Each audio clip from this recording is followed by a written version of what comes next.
प्रचंड बोल मस्तकों के झुंड, आज जंग की घड़ी की तुम हार दो। धन्यवाद सांसद जी आपके इस जोरदार भाषण के लिए। अब मैं निवेदन करूंगा हमारे दिल्ली प्रदेश के अध्यक्ष श्री वीरेंद्र सचदेवा जी से, वे आए और हमारे इस संगम विहार की जनता को संबोधित करें। आदरणीय श्री वीरेंद्र सचदेवा जी।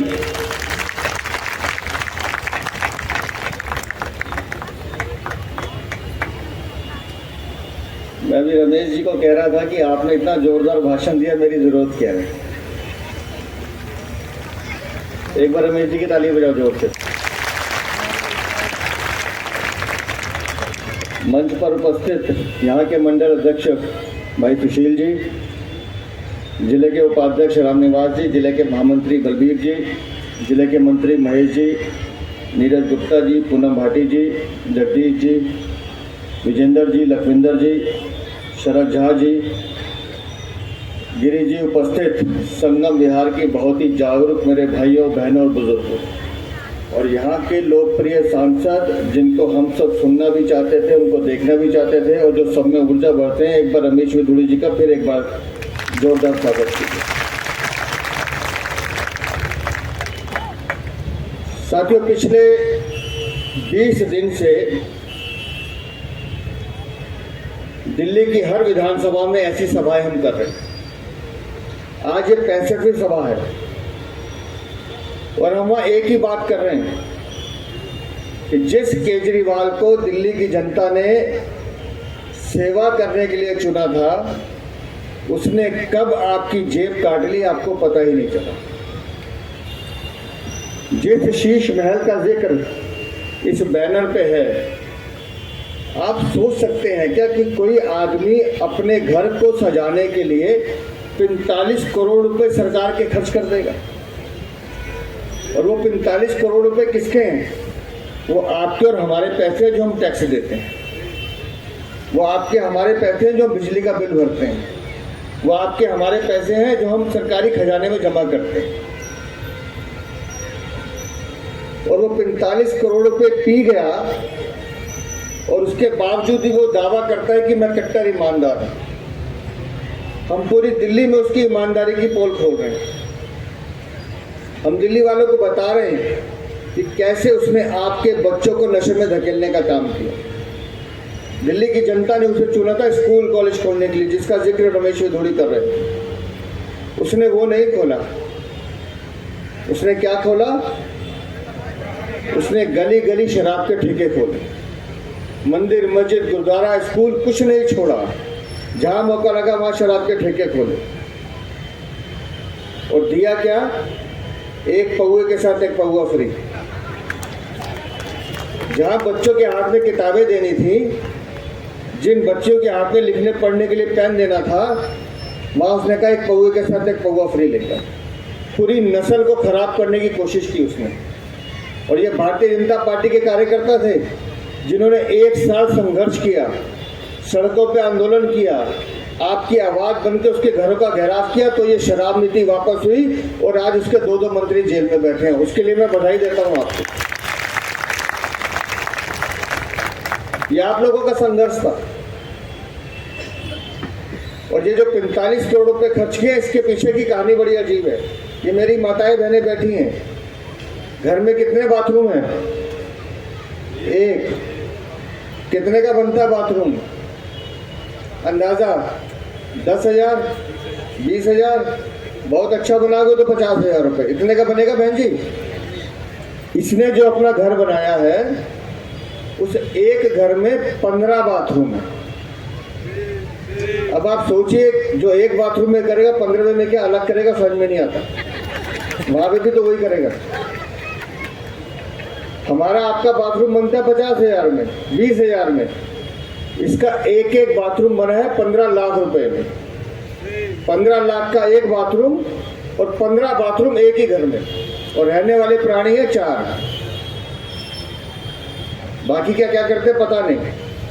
और बाथरूम के अंदर हर बाथरूम में एसी लगा हुआ है, और इसके बाथरूम में जो पखाना है, टॉयलेट सीट, वो एक एक टॉयलेट सीट 4-4 लाख रुपए की है। अब भगवान ने क्या चीज निकालता जो 4 लाख रुपए चाहिए, हमें समझ में नहीं आता। कहता था 2013 में जब चुनाव लड़ने आया, मैं सरकारी बंगला नहीं लूंगा। सरकारी बंगला ऐसा लिया कि 45 करोड़ रुपए के ऊपर से सजावट कर दी। कहता था मैं सरकारी गाड़ी नहीं लूंगा, आज 2 करोड़ की गाड़ियां उसके काफिले में चलती हैं। कहता था मैं पुलिस की सुरक्षा नहीं लूंगा, आज दिल्ली के साथ साथ पंजाब पुलिस भी उसके पीछे पीछे चलती है। और उससे भी बड़ी हद क्या थी, अपने बच्चों के सर पे हाथ रख के कहता था कि मैं कांग्रेस से समर्थन नहीं मांगूंगा। आज उनके घुटने पे दरवाजे पे घुटने टेक के बैठा है कि कांग्रेस वालों आओ मुझे समर्थन दो। तो ऐसे झूठे मक्कार आदमी को दिल्ली में रहने का हक है क्या? दिल्ली में रहने का हक है क्या? तो उसको निकालने की जिम्मेदारी हम सबकी है। जिस 45 करोड़ का मैं जिक्र कर रहा हूं, टॉयलेट के अलावा जो पत्थर उसके घर में बिछा है, हम सब अच्छे से अच्छा पत्थर हिंदुस्तान में मंगाते हैं तो राजस्थान मकराना का, अयोध्या के मंदिर में भी वही लग रहा है। लेकिन इसके घर में जो लगा है वो पत्थर आया है वियतनाम से। 6 करोड़ का तो पत्थर है जो इसने अपने घर में लगाया है। और मैंने अपनी माँ को देखा है बचपन में, हम जब घर हमारा छोटा था, खिड़कियों पे पर्दे नहीं होते थे टांगने पे, मेरी माँ अपनी धोती टांगती थी उस खिड़की को छुपाने के लिए। आपके घरों में भी पर्दे लगते होंगे। कितने का पर्दा आता है? 2000 रुपये, 3000 रुपये, 5000 रुपये, बहुत अच्छा होगा तो 10,000 रुपये। इसके घर में जो पर्दा लगा है, एक पर्दा 8 लाख रुपए का है, एक पर्दा। टोटल जो पर्दे लगे हैं वो 90 लाख रुपए के पर्दे इसने अपने घर में लगाए हैं। अरे ऐसा कौन सा कर्म करते हो जो इतने महंगे पर्दे लगाने पड़ते हैं छुपाने के लिए? दिल्ली की जनता के बीच में जाने की हिम्मत नहीं है इसकी। दिल्ली का अकेला ऐसा मुख्यमंत्री है जिसके 2 मंत्री जेल में हैं। और आप लोगों की कसम खा के कह रहा हूं, अगर आप लोगों ने जो संकल्प ले लिया, जिसकी बात रमेश भाई कर रहे थे, इसको हटाने का संकल्प आपने ले लिया, तो मैं आपको गारंटी देके जा रहा हूं, इसकी दिवाली काली करके मानूंगा।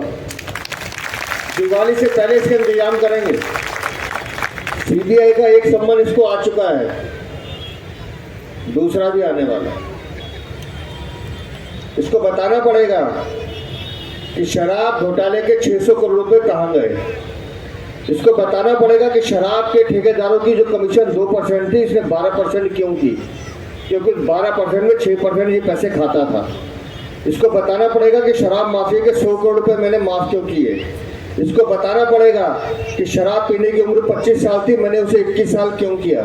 इसको बताना पड़ेगा कि शराब के ठेके जो दुकानें 10 बजे बंद होती थी, मैंने कहा रेस्टोरेंट में, होटल में 3 बजे तक पिलाओ। इसको ये बताना पड़ेगा तूने ऐसा क्यों किया। इसके पास जवाब नहीं है, इसलिए इसका उप मुख्यमंत्री जेल में बैठा है। बार बार जमानत के लिए जाता है, अदालत फटकार के भेज देती है। जिस दिन सरकार ने घोषणा की कि शराब नीति की जांच होगी, उसी दिन शराब नीति वापस ले ली। उससे पहले शराब नीति अच्छी थी। इतना चोर, इतना मक्कार आदमी, इतना झूठा आदमी हमने तो इस धरती पे नहीं देखा। जो कहता है उससे पलट जाता है, जो बोलता है उससे पलट जाता है।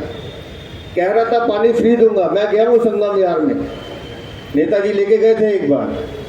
पानी की हालत जो बता रहे हैं इससे भी ज्यादा बुरी है। इतने बड़े बड़े मैंने वो देखे ड्रम पड़े हुए, लोगों ने लाइन में लगा के रखे हुए। कैसे दिन के लिए इसको चुना था क्या? जरा सी बारिश आती है तो कैसे भरते हैं, कैसे सीवर जाम होता है, इस दिन के लिए इसको चुना था क्या?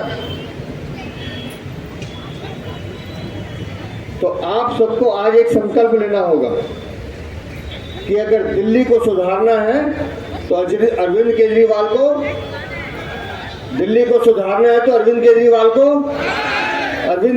को, तो दोनों हाथ उठा के एक नहीं 2-2 संकल्प लेंगे हम कि अगर दिल्ली से अरविंद केजरीवाल को भगाएंगे, उसके साथ साथ 2024 में मोदी जी को तीसरी बार प्रधानमंत्री,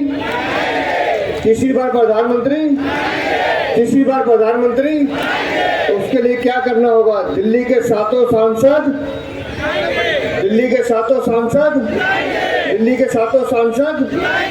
ये संकल्प आप सब लोगों ने लिया है। आप दिल्ली के 7 सांसद 2024 में जिता दीजिए। मैं आपको विश्वास दिलाता हूं कि अगला मुख्यमंत्री दिल्ली में आप में से कोई एक होगा। कोई बाहर का आदमी मुख्यमंत्री नहीं बनेगा। आप में से कोई एक आदमी मुख्यमंत्री बनेगा जो आपका दर्द जानता होगा, जो आपकी पीड़ा जानता होगा, जो आपकी तकलीफ समझता होगा, जो आपके हर दुख दर्द में आपके साथ खड़ा होगा। वो ये 45 करोड़ का रेनोवेशन करा के घर में नहीं बैठेगा। आज अपने भ्रष्टाचार को छुपाने के लिए अरविंद केजरीवाल पूरे हिंदुस्तान का दौरा कर रहा है। जिन नेताओं को गालियां देता था, जिस कांग्रेस को कोसता था, जितने नेताओं को भ्रष्टाचारी कहता था, आज उनके दरवाजे पे हाथ जोड़ के भीख मांग रहा है कि मुझे समर्थन दे दो। ये सारे भ्रष्टाचारी एक होकर सिर्फ एक आदमी के पीछे पड़े हैं, वो भारत माता का सपूत जो पूरे विश्व में भारत का नाम रोशन कर रहा है, नरेंद्र मोदी के खिलाफ। तो ऐसे आदमी को दिल्ली में रहने का अधिकार नहीं है और ऐसे आदमी को हम सब मिलकर भगाएंगे। और इस उम्मीद के साथ मैं आज यहाँ से जा रहा हूँ कि अगली बार जब संगम विधार का विधायक जीतेगा और दक्षिणी दिल्ली का फिर से सांसद होगा तो हम देश में तीसरी बार प्रधानमंत्री नरेंद्र मोदी को देखेंगे और दिल्ली में भारतीय जनता पार्टी की सरकार बनाएंगे। बहुत बहुत धन्यवाद। बहुत धन्यवाद अध्यक्ष जी। देखिए अध्यक्ष जी, यहाँ पे इतनी भीड़ आई है, बहुत से लोग ये संगम विहार के स्वाभिमानी लोग हैं, नहीं तो लोग खाने का प्रबंध करते हैं, चाय देते हैं। लेकिन मैं धन्यवाद दूंगा संगम विहार की पूरी जनता को जो बिना किसी लाग लपेट और लालच के यहाँ पे आई और हम सब लोगों की बातें सुनी। बहुत सभी लोगों का धन्यवाद। और मैं धन्यवाद करना चाहूंगा ये पूरी व्यवस्था करने के लिए महेश मिश्रा जी का, रामनिवास जी का और इनकी पूरी टीम का, नीरज गुप्ता जी का बहुत धन्यवाद। और हम उम्मीद करते हैं अध्यक्ष जी आप लगातार आके हम संगम विहार की जनता को इसी प्रकार आपका मार्गदर्शन मिलता रहेगा।